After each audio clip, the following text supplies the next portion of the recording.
So, for today's video guys, nanarapog ko diri sa basketballan kung asa ga trabaho si Papa. Kita ninyo na, mao na si Papa no. Gailis na siya scene dira kay buslot na, lisod po dog lisan nga buslot naman.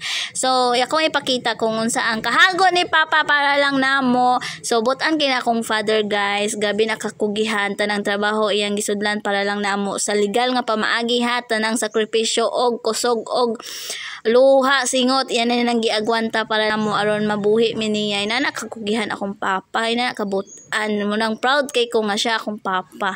Yes, kuan siya kasi na you're the best father in this world. Yes, tinood na pa.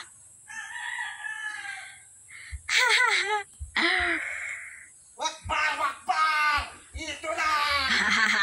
Wakbar! Sandali lang! Nakilala nyo to? Wakbar!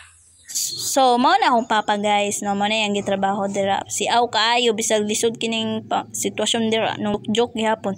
Pero joker kay na akong papa, pero kana mo'y masuko na maghilom na lang ka kamera naglayon. So, mao na dira guys, no, tanang trabaho kabalo na si papa, yan ang gisudlan sa saktong pamaagi ha, sa legal nga pamaagi. Mo nang we love you father padayon kay pohon kita na po'y buligan sa Ginoo, kita na po'y paboran no sa saktong panahon ug makahuman mi kami na po'y mobalos nimo sa imong mga kahago ug sakripisyo para lang namo nga wala mi nimo gipagutman no, always ka nag-provide namo di man tanan no, pero at least gyud imo gibuhi sa saktong pamaagi. Nang thank you Lord nga naa si Papa always provide no. Oh, bye guys.